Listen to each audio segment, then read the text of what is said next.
Welcome to Growing Tall Poppies, Thrive After Trauma. I'm your host, Dr. Nat Green, and I am so excited to have you join me as we discuss what it means to navigate your way through trauma or significant challenges and not just survive, but to thrive after it. This is a space for people who've been through trauma or adversity, have done some healing, and know they're meant for more than just coping. This podcast is about post-traumatic growth, not getting back to who you used to be. Rather, understanding who you are now and learning how to stand tall without shrinking, forcing, or abandoning yourself. Here, we explore identity after adversity, integrity and visibility wounds, nervous system wisdom, and what it really takes to move forward in a way that feels aligned, embodied, and true. You will hear a blend of deep solo conversations and powerful guest interviews with people who have lived this work, not just studied it. Because growth doesn't come from pushing harder, it comes from understanding how you adapted, honouring your nervous system, and gently updating the old agreements that no longer fit the life you're ready to live. If you're ready to stop hiding, stop performing, and start owning who you are becoming, then you are in the right place. Let's grow tall together.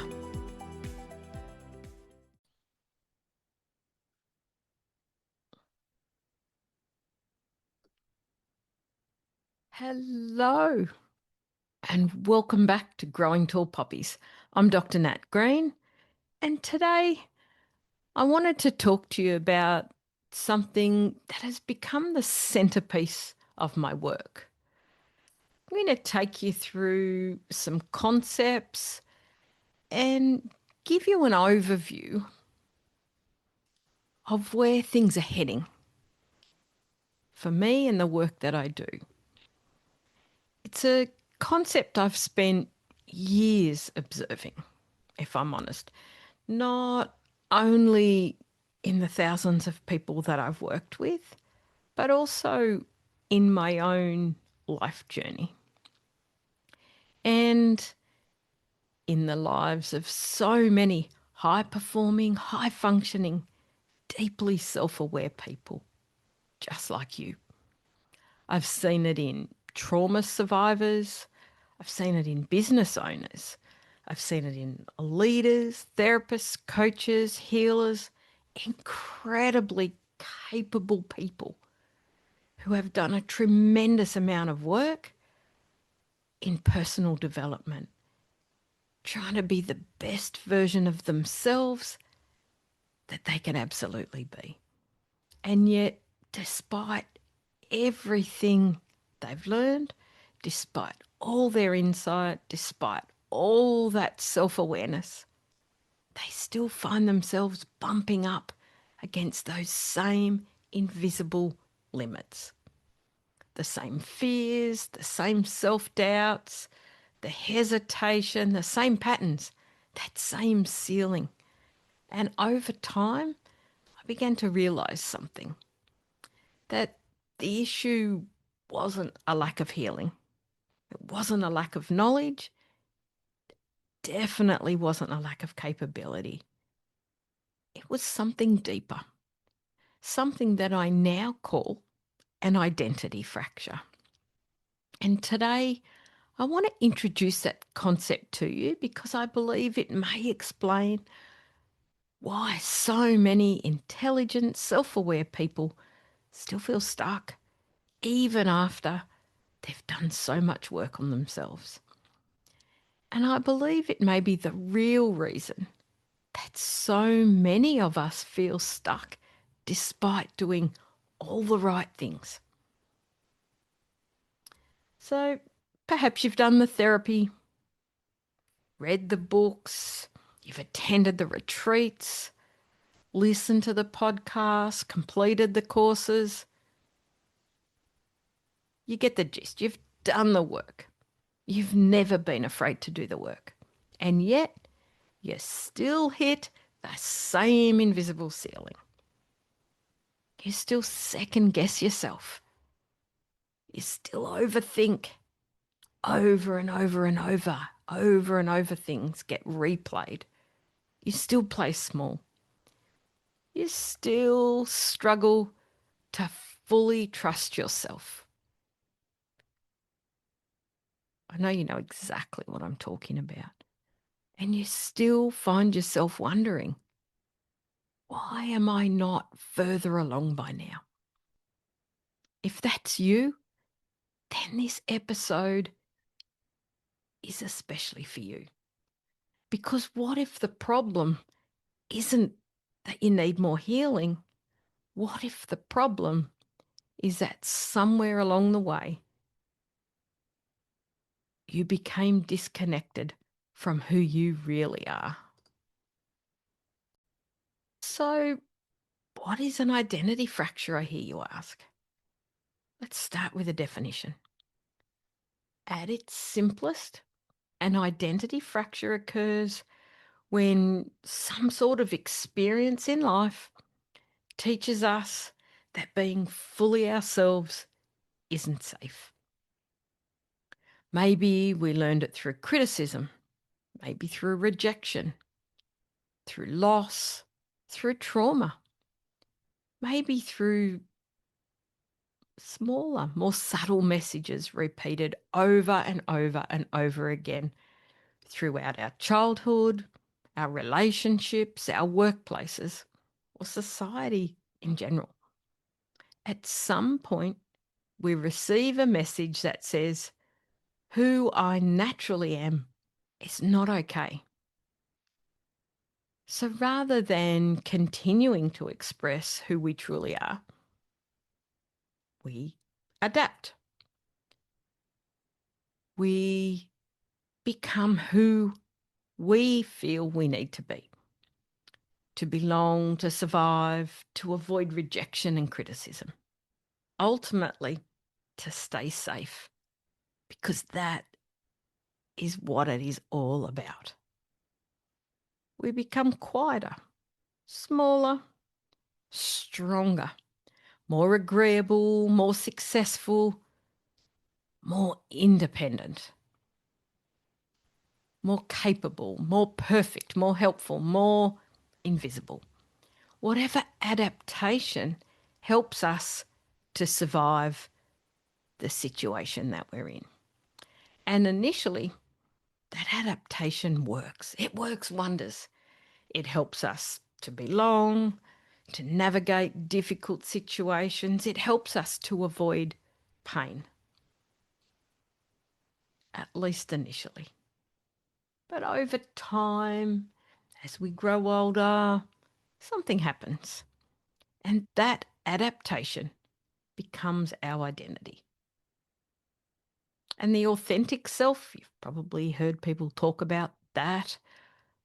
Ultimately, the real you becomes buried beneath layers upon layers of protection. And that's what I mean by an identity fracture.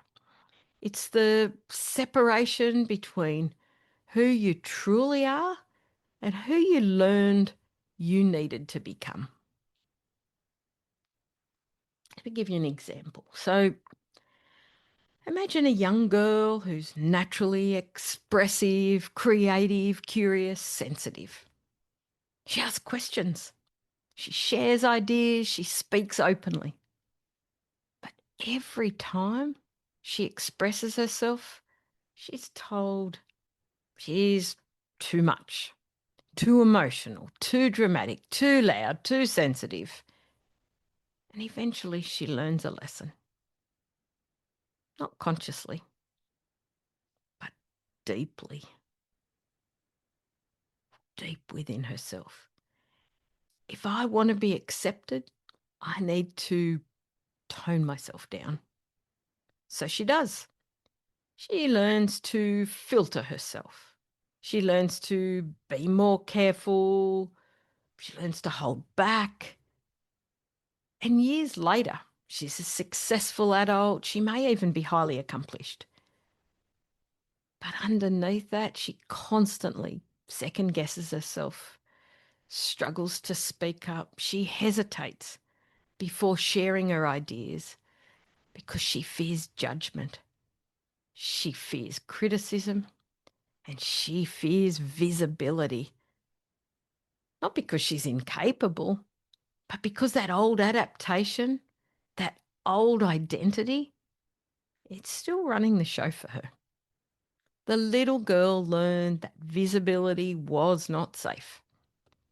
And now the adult version of her keeps on paying the price. That is what I call an identity fracture. So now talk about the difference between trauma and an identity fracture. I'm going to make something really clear that not every identity fracture comes from what we traditionally think of as trauma. Sometimes it does. Sometimes there is a significant event, a betrayal, a loss, an assault, a major adversity. But often identity fractures emerge from something much quieter. Hundreds or thousands even of small moments, being overlooked, being criticised, being misunderstood, being compared, being excluded, being told you're too emotional, too sensitive, too ambitious, too loud, too quiet, too different. I'm sure you've heard some of those things.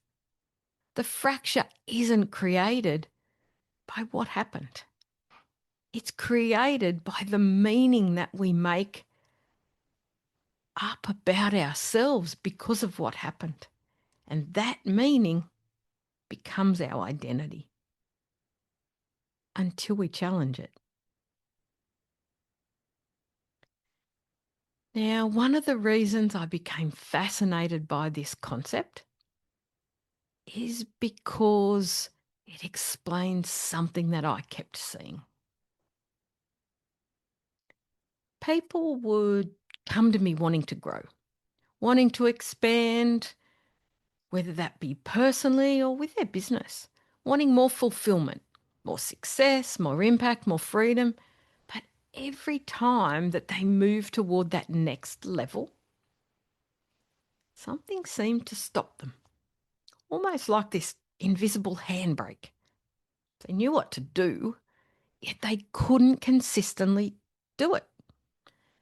And the more I explored this, the more I realised that there was this, what I term an invisible ceiling, preventing them from what they wanted. Of course, most people think that their ceiling is external. Not enough time, not enough money, not enough confidence, not enough opportunity. But in my experience, I found that that's really not the case. That ceiling wasn't usually external, it was internal. Because your nervous system has one primary job. It's to keep you safe. That's its job. Everything it needs to do is to keep you safe. And if your nervous system has linked visibility with criticism, success with pressure, leadership with rejection, expansion with overwhelm, or even danger, then every single time you move toward growth, that protective part of you steps on in, pulls the handbrake, not because you're broken, but because you're protected.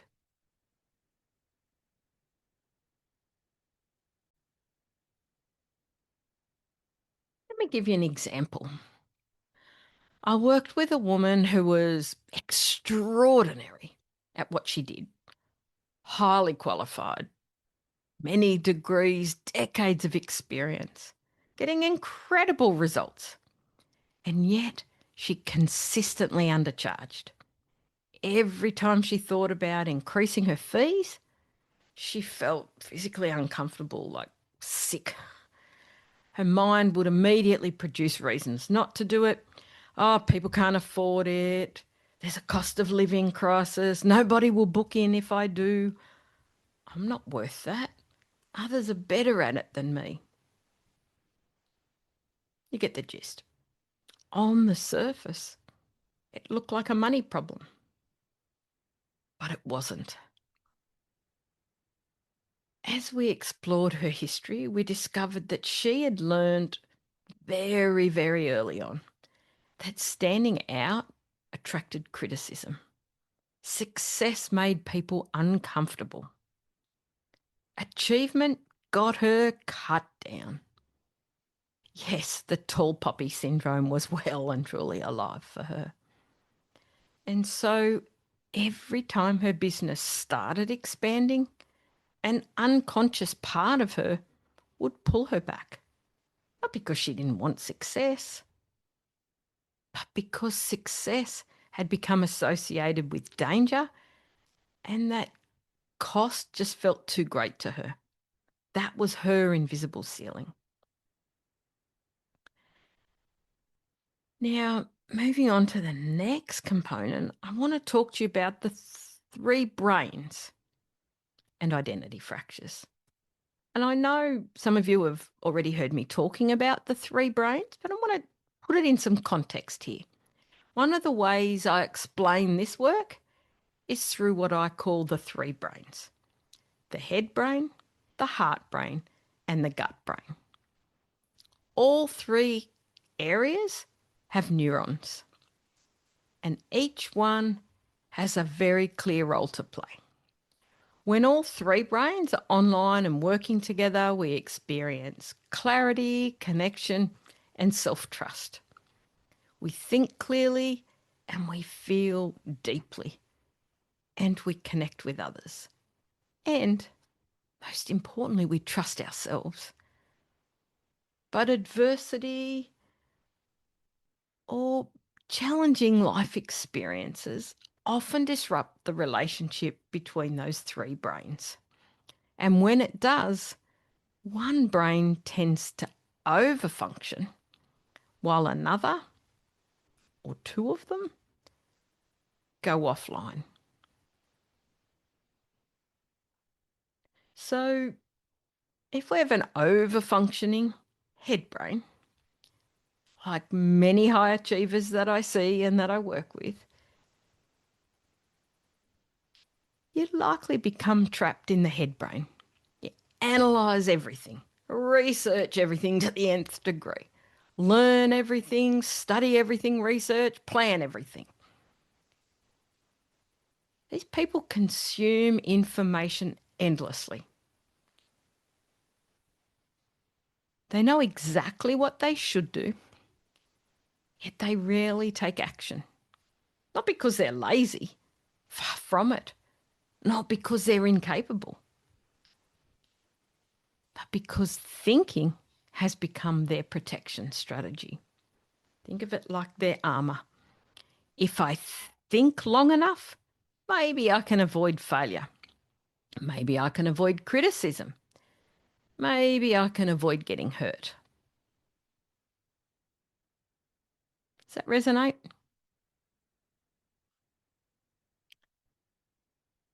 And if you're stuck in your head overthinking, then you may well have become disconnected from your heart brain. Others become disconnected from emotion because feeling becomes too painful. These are often the people who say, I don't know what I feel, or I know I should be happy, but I don't really feel anything. I feel numb. They've become so accustomed to suppressing emotions that they no longer trust them. And they also often disconnect from relationships because they've been let down or they fear getting hurt again. They can function, achieve, perform, but joy, passion, and connection feel distant. They go through life stuck in their head, and protecting themselves and not allowing themselves to feel. And if we've got a disconnected or silenced gut brain, then you'll know that because you'll know those who stop trusting themselves. The gut brain disconnects. They seek reassurance everywhere. They ask everyone else's opinion. They research endlessly and they look outside themselves for answers.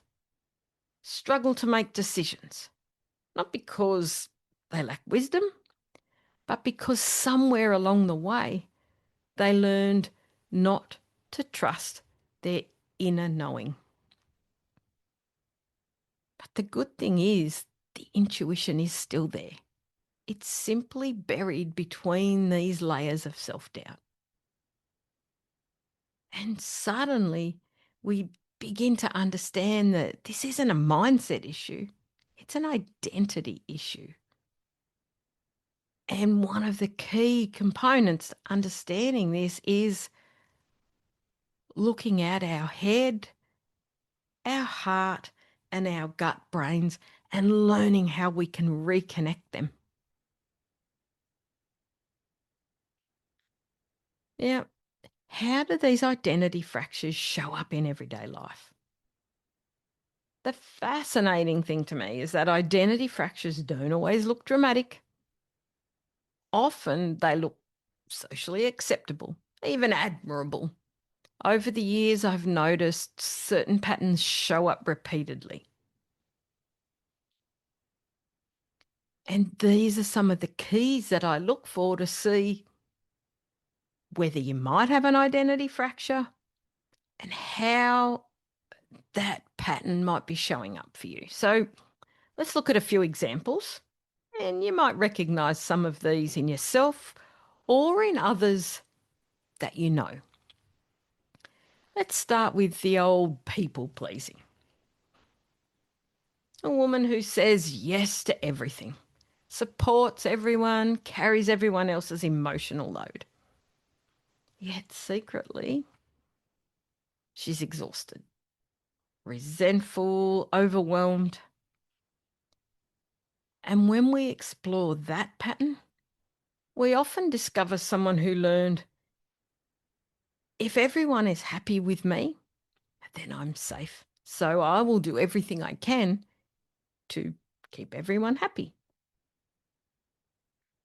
Can you recognize that in yourself or in someone in your life? Then we'll go to the old perfectionism. And I know many of you will recognize this, and it's probably pretty rife. Perfectionism isn't usually about excellence. It's about protection.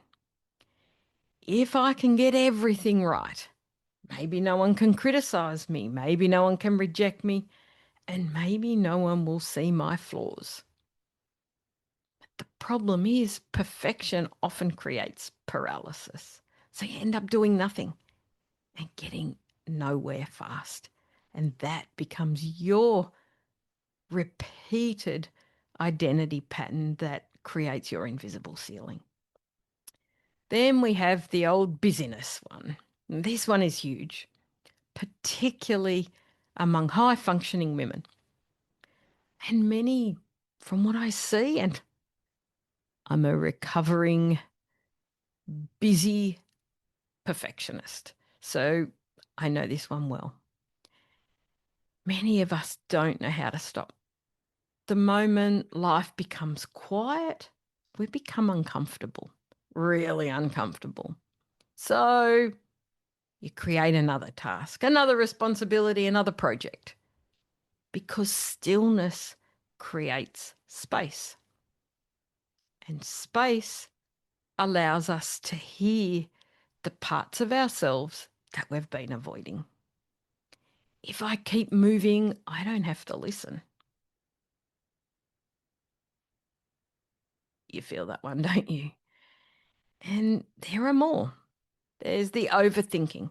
Thinking becomes a substitute for trusting because you don't trust yourself or others, or your gut, like we've already talked about.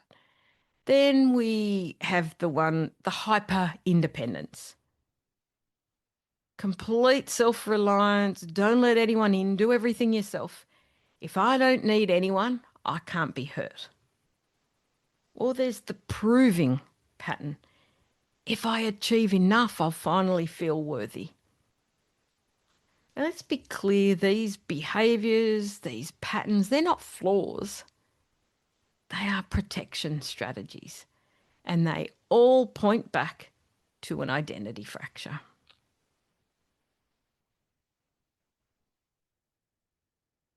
And this is where the archetypes come in. You've all heard me talk about the archetypes, and I've introduced them in episode 33. So if you haven't heard me talk about them, go back and listen to episode 33. And I've highlighted each of the 7 archetypes more deeply in episodes 34 through to 40. And one of the reasons I created the archetypes of transformation was because I realised people don't all express identity fractures in the same way. The fracture is universal. I firmly believe that. But the expression is individual. For one person, it may look like the authentic warrior, constantly carrying everyone else's burdens. For another, it may look like the reflective orchestrator, trapped in that over-analysis. For another, it might be the phoenix riser, who keeps reinventing themselves but never fully rests. So the archetype helps us to understand how the fracture formed, how it protects us, and where it is held in your nervous system. And ultimately, when we truly understand this at a really deep level, we learn how we can move beyond it. Now, one thing to be really clear about is that insight alone isn't enough. So you might be sitting there hearing me talk about all of these identity fractures, invisible ceilings, archetypes, identity patterns. And one of the biggest lessons I've learned, and this is really important, is that many people understand their patterns. They know exactly where they came from. They've spent years in therapy, years learning and reflecting, yet nothing changes. It might change for a little bit, but then you go back to these old patterns. Why? Because awareness doesn't automatically create safety. So I once worked with a woman who knew exactly why visibility scared her. She could tell me the story. She was humiliated in front of all the neighbours at 4 years of age. So she learned to shrink herself, not speak out, and not be seen. She understood the pattern. She knew why she was doing what she was doing. She had the insight. She said she was ready to be seen. But every single time she tried to step forward, to be seen, to become more visible, her body reacted. Her chest tightened, her stomach churned, and her heart raced. Logically, she knew she was safe, but her nervous system did not. And that's why information alone rarely creates transformation. Because what we know is our body heals through experience. And at some point, the nervous system must experience safety. I can be seen and survive. I can speak and survive. I can take up space and survive. I can succeed and survive. And that is when the real change begins.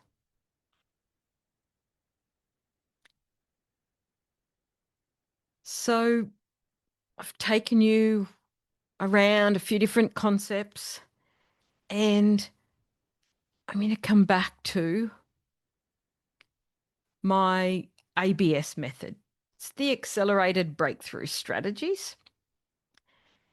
And having this understanding of all these concepts that I've taken you on this weaving path will bring you back to exactly why I developed what I now call the ABS method, which is where once we identify your identity fracture, we can get really clear on where old adaptations may be keeping you stuck, understand which brain or brains may be offline, get clear on your invisible ceiling and where to focus your healing and growth from here. Then we can move you through all three stages and move you right towards the healing and the growth that you desire and that you deserve. So there's three stages to my ABS method: reclaim, release, and reset. So we start with helping you reclaim your identity. Who are you beneath the adaptation that you made? Who are you beneath the people pleasing, the perfectionism, the proving, the protection that you developed to keep yourself safe? And what values truly belong to you? What strengths have been hidden all these years? What parts of yourself have been waiting to come home? That's the work we do in the reclaim part. Then we move into release, which is around releasing the negative emotions and limiting decisions that you made from this identity, this adapted, fractured identity. What emotional energy are you still carrying that was never yours to own or to carry? What unresolved stories, wounds, and integrity wounds and experiences continue to influence your life today? Once we identify these, then we can clear them. So you no longer need to carry all this baggage forward. We get to the third component, which is reset. And this is where we reset your nervous system. How do we help your nervous system understand that today is different? How do we create genuine safety for expansion for you? Because transformation isn't about becoming somebody new. It's about reconnecting with who you've always been. And we use TRE, the trauma and tension release exercises that you've heard me bang on about for ages. We use the TRE process to assist you to gently release what you've been holding on to all this time and rebuild who you were always meant to be. And as we do that, we help you see that it's time to really, truly come home to you. So I know today's been a lot. We've gone round the world. But as we begin to wrap up today's episode, I want to leave you with a question. Where in your life are you experiencing an invisible ceiling? Perhaps it's in your business, your relationships, your finances, your health, your visibility, your confidence. Doesn't matter where it is. Where are you experiencing an invisible ceiling? And then ask yourself, what part of me is still protecting an older version of who I needed to be? What part of me is still protecting an older version of who I needed to be. Because perhaps the issue isn't that you're broken. Perhaps the issue isn't that you need fixing. Perhaps a part of you is simply trying to keep you safe. And the question really is whether that strategy still serves you. How is that working for you right now? The truth is, most people don't need more information. They need more integration. They don't need fixing. They need reconnection. Because beneath your overthinking, your perfectionism, your busyness, your self-doubt, and those invisible ceilings that all of that has created, there is a version of you that already knows who you are. And the work is helping that version feel safe enough to emerge and to expand. So if today's conversation resonated with you, I'd love you to share it with someone who might need to hear it. And if you're curious about discovering your own identity fractures, your archetype of transformation, and the patterns that may be creating your invisible ceiling, then I'd absolutely love to continue the conversation. Check out the links in the show notes. Send me a DM on Instagram, Facebook, or send me an email, drnat@drnataliegreen.com.au. Thank you so much for joining me for this episode of Growing Tall Poppies. And until next time, keep growing tall and shining your light brightly in the world. Have a great week. Bye for now. Thank you for spending this time with me on Growing Tall Poppies. My hope is that today's episode has offered you something more than insight, that it's helped you feel a little more connected to who you are now, a little more trusting of your body, and a little more permission to stand tall without shrinking or forcing yourself forward. Post-traumatic growth isn't about fixing yourself or returning to who you once were. It's about understanding how you adapted, honouring your nervous system, and gently choosing what no longer needs to come with you. New episodes of Growing Tall Poppies are released weekly, every Tuesday, and I'd love for you to continue walking this path with us as we explore identity after adversity, integrity and visibility wounds, nervous system wisdom, and what it truly means to grow forward, grounded, aligned, and embodied. If this episode resonated, I invite you to subscribe, follow, share it with someone that you feel might need it, or simply take a quiet moment to reflect on what's ready to move forward for you. You can also find me on Instagram at Dr. Nat Green, on Facebook at Dr. Natalie Green, or over on YouTube at Dr. Nat Green. And remember, you don't need to rush, and you don't need to hide anymore. Stay connected, stay true, and keep standing tall like the tall poppy you are. I'll see you in the next episode. Bye for now.